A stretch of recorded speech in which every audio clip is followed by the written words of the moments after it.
Vous avez oublié une dame enceinte dans un box dans le noir.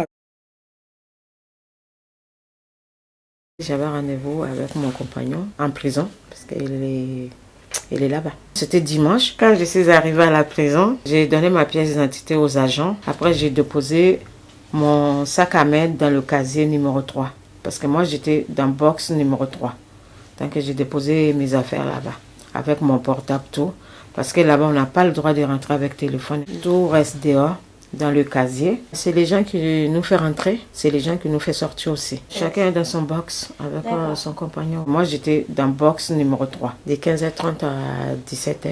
Mon compagnon, il est sorti avant moi. C'est après, nous, on devait sortir. Ils sont venus faire sortir tous les autres. Moi, j'attendais qu'on vienne me faire sortir, même temps que les autres, mais il n'y avait personne. J'étais tout seul. J'ai commencé à avoir peur parce qu'il n'y avait personne pour me faire sortir. J'ai commencé à taper, crier, sonner. J'ai senti qu'il n'y avait personne. J'ai commencé à taper, crier, sonner. Il n'y avait personne, c'était dimanche. Et je crois que quand ils ont fait sortir les autres, ils ont fermé partout, et puis ils sont partis. Vous étiez enceinte? Oui, 8 mois et demi. Je suis restée dedans toute la nuit. Il faisait froid, il y avait clim, il n'y avait pas de lumière, sans manger ni de l'eau. J'ai pissé par terre, j'avais pas le choix. Avec mon ventre, je peux pas. Et avec des chaises, avec une table au milieu, je me suis couchée sur la table, c'était pas possible. Donc je suis restée là-bas 17h, 18h, 19h, toute la nuit. Jusqu'à lendemain en fait. Jusqu'à lundi matin. Ma famille, ils étaient là, ils se sont inquiétés pour moi, c'est tout à fait normal. Ils savaient que je partais là-bas, ma famille, mes enfants. Nous, ce soir-là, ma mère, elle m'avait toujours pas appelé. Il était quand même 21h. Elle nous a pas donné signe de vie.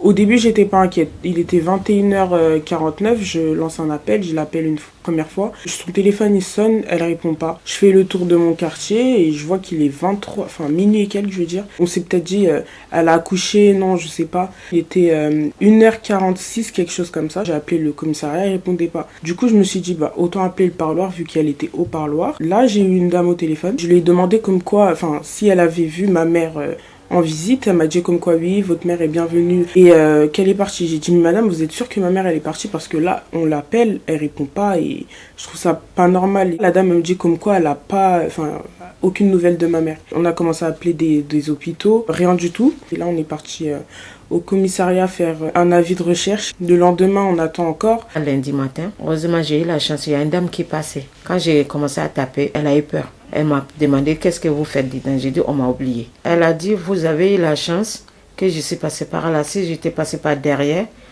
tu allais rester jusqu'à mardi encore. Là elle est partie appeler les autres, la directrice, les autres travailleurs qui étaient là.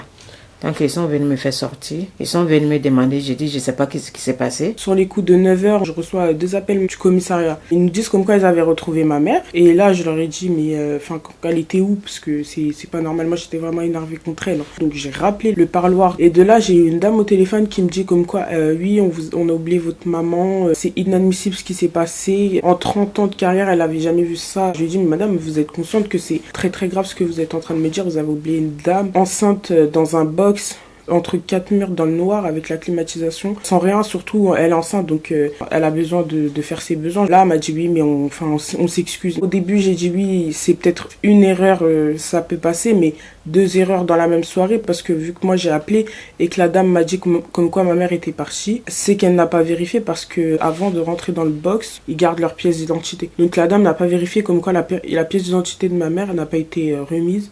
Et elle avait un casier. Donc juste déjà question sanitaire, les casiers les nettoient pas sinon ils auraient vérifié comme quoi il y avait un casier fermé. On m'a oublié carrément. Pourquoi? Je sais pas. C'était pas évident, c'était catastrophique, mais là c'est toujours pas évident. J'ai été là-bas la semaine passée mais j'ai pas pu rester.